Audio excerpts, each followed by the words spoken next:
Alright, welcome back C++ Code Lovers. We're going to continue with our loops and we're going to make a few projects for, we're just going to print out basic shapes and then we're going to use them to explain what nested loops are. Nested loops, and we're going to use nested loops to print out, I think, rectangle. I just try to imagine in your head that that's rectangle, don't mind what it looks like. A triangle, a isosceles triangle, and a right angle triangle. Okay. And from there we'll work on simulating Taylor series. Now this works better with functions, and we'll see how we can do that using functions. But for now, we use loops. For Taylor series for e to the x and sorry, that's e to the x and sine x. But we know the Taylor series expansion of e to the x is just 1 plus x squared over 2 factorial plus x to the power 3 over 3 factorial plus x to the 4 or 4 factorial. We're just interested really in the nth term. N factor. So if you let x be equal to 1, you can get an approximation for e to the 1. E to the 1, which is equal to 1 plus 1 over 2 factorial plus 1 over 3 factorial plus 1 over 4 factorial, and keeps on going. The summation really is the summation of 1 over n factorial. Okay, if you write it out in terms of summation. And we also know the Taylor series expansion of sine x is x plus x to the power 3 over 3 factorial minus x to the 7 over 7 factorial, and keeps on going. Again, you're interested in the nth term, which is negative 1 n plus 1 x is 2n plus 1, and that's been divided by 2n plus 1 factorial. So try to see how we can simulate this with code. I'm also going to use a while loop and try to see how we can make shapes of these with characters. Okay, so let's get the code. So simple things is we're going to start with a rectangle. A rectangle is just really, okay, we'll see how we're going to do it anyways. I'm just going to say shape.cpp and comment. So this prints out a rectangle. Imagine I could spell that right.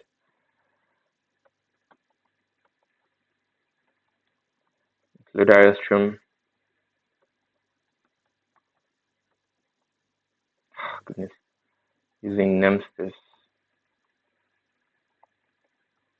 std. You have int main.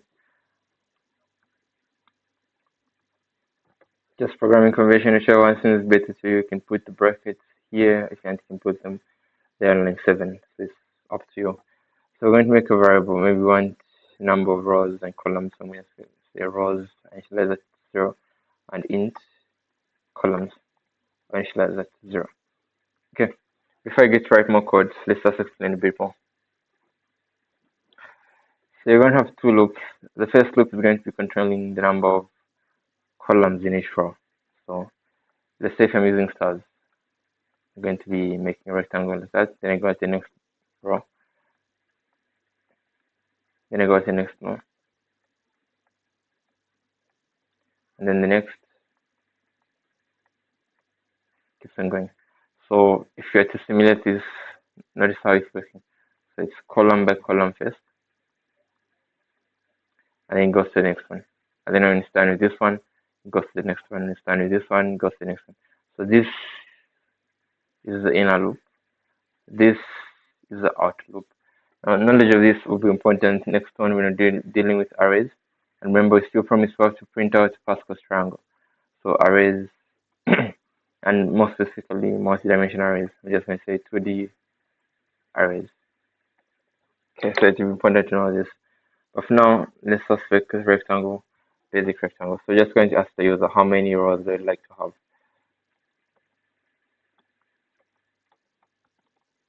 Goodness, sorry.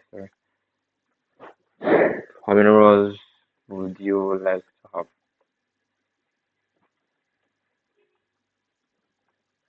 So see in the number of rows, and see out I'm going to say how many columns.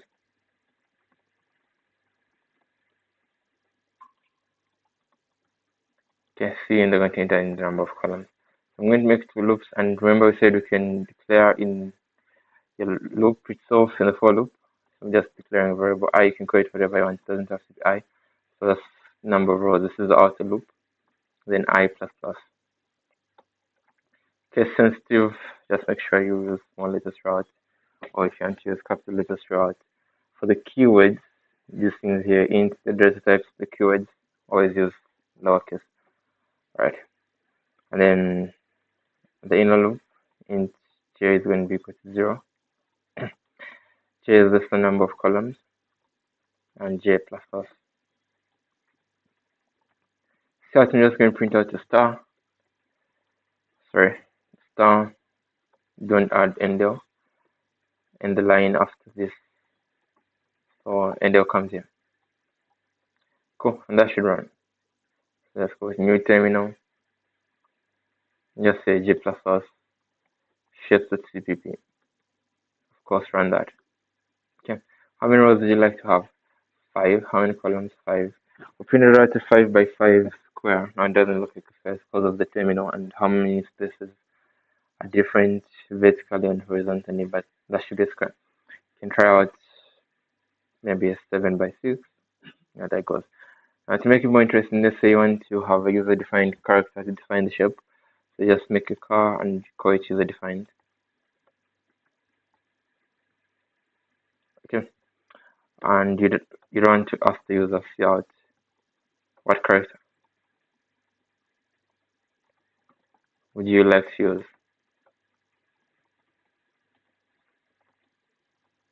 And they'll see in, just enter this character called user defined. And here instead of printing out a star, I'll be printing out user defined. Right, I'm just going to compile that. Sorry, new terminal. Just going to compile that and run it. So 5 by 5. What character would you like to use? I look to use the ampersand. They have it to have a rectangle of ampersand. Let's try out another shape. Let's try a 6 by 4, and I'll use the hashtag. Okay, that makes it more interesting. And let's say you want to make a triangle. Okay, so for a triangle, all we have to ask is the number of rows. And let me just start that in a new file. I'm just going to create triangle. .cpp. All I have to ask is the number of rows. So I'm just going to say iostream. Don't forget to comment if it's good practice comment, not compulsory, but just good practice. I'm just going to say this file prints a triangle of characters.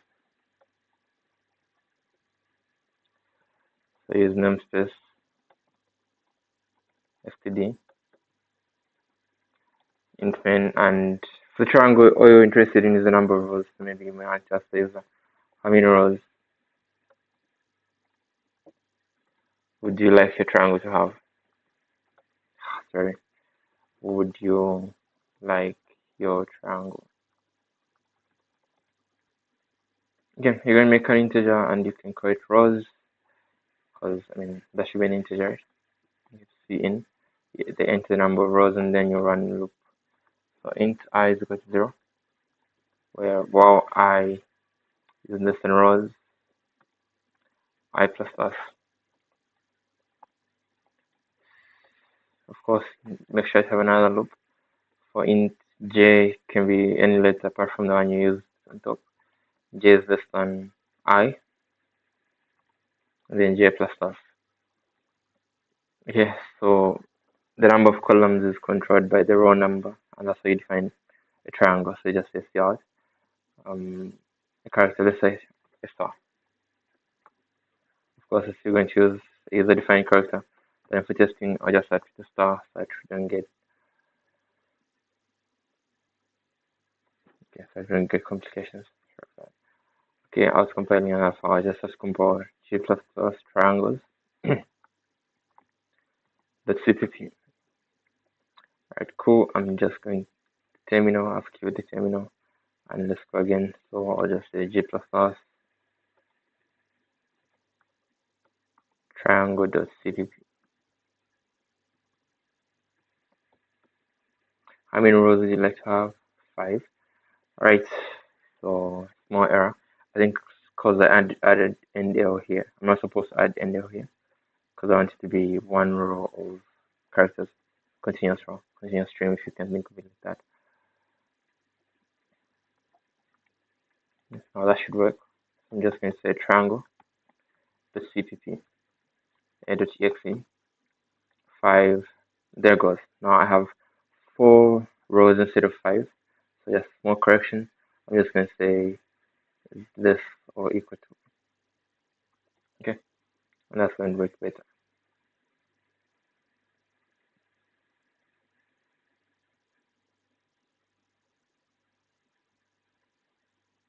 5, and there goes. You have a triangle of 5 rows. 1, 2, 3, 4, 5. Notice also the number of stars in each row is equal to the number of that row. So in the first row you have 1 star, in the second row you have as many stars. And let's say you want to have an isosceles triangle. Like what I've done is a right angle triangle. So to do that, you just have to print spaces before anything else. So I use another variable, is k. K is equal to 0. And k is less than rows minus I. Then I just say k plus plus. Okay, this is just printing out an empty space. Then don't forget to run that. G++ triangle, the CPP, a.exe. How many rows? 5. Okay, there goes. I have right angle triangles too, but I'd love to have another set of triangle of characters this side. No, this side. Another set of characters. So I'm going to multiply these by 2. So instead of just printing out 2 here, I'll print out 4 or 3, and I'll print out double of this. So I'm doing this multiplying this variable here by 2.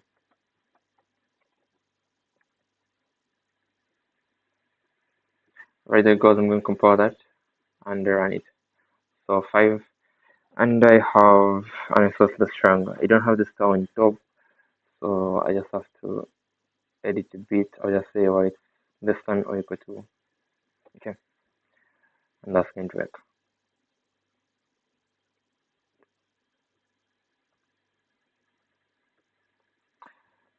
7, there goes. I have an isosceles triangle of 7 rows.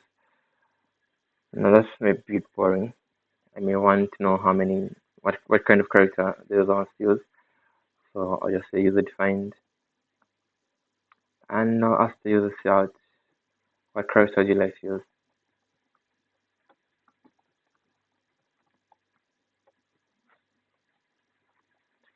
In, they're going to enter the character, the one just called user defined. Okay, and what I'm printing out here, instead of the star, I'm printing out the character the user has entered.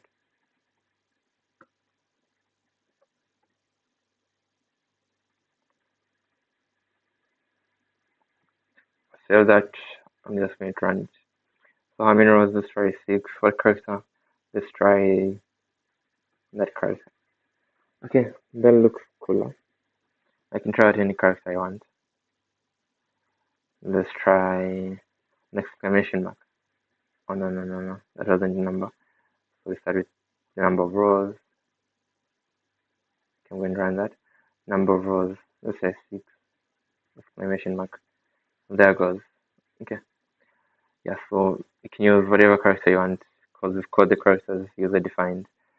I keep on making mistakes. So the first one is for the number of rows. Let me try 8, and then the next one is for the character. Okay. We're going to use this knowledge later on when we're printing out a Pascal triangle in this form. Now, let's show you the last part, which is printing out the diamond. So to print out diamond, I'm going to print out the other triangle side by side. It's going to be the same with this. That's going to be the reverse of this process. So here, instead of saying that, I'm just going to say rows starts here. I just have to make sure that I is greater than or equal to 1.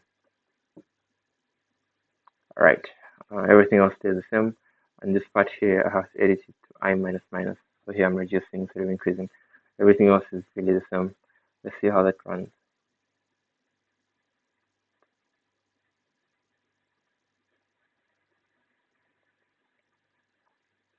Okay, don't forget to compile it because it made changes. Go to TXT or left of 5 and I'm going to the star. Okay, so there you have it. You have a diamond of characters to the star. I'm just missing out one last row here. Okay, so to add that one, let's see, we can add that one.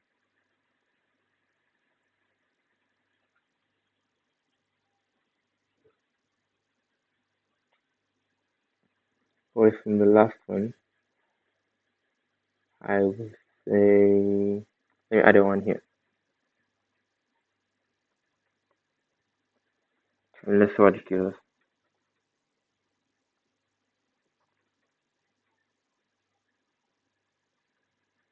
Okay, we can compile that, run it, 5 star.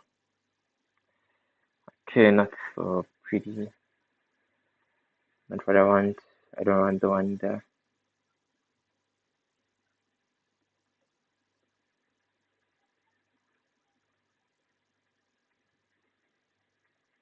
I want one. I want something in the last row. It's not adding that for me. Let me try subtract one there, and that's what that gives me.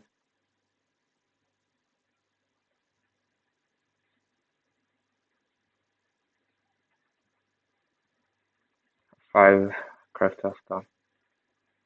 Oh, much better than before. Not so nice though, but looks like we have something anyways. Let me try another character. Let's try one to make. Oh no. 5 rows. The ampersand. Yeah, it doesn't look so nice. It's still a diamond in it. It's just not so symmetrical. So I don't want to subtract the one there.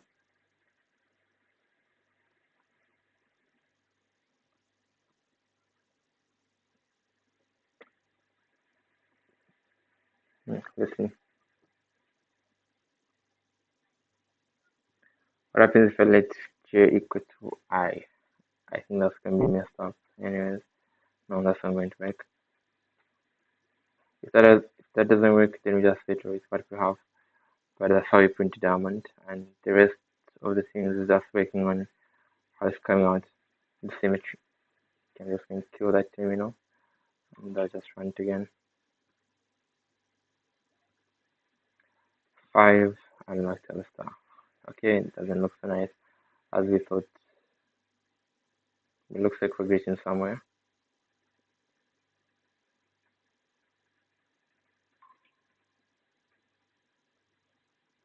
I'm just going to make that equal to 0, and that should work. Just looks good. Okay, j has to be less than 2i minus 1 j plus plus. I think that works well.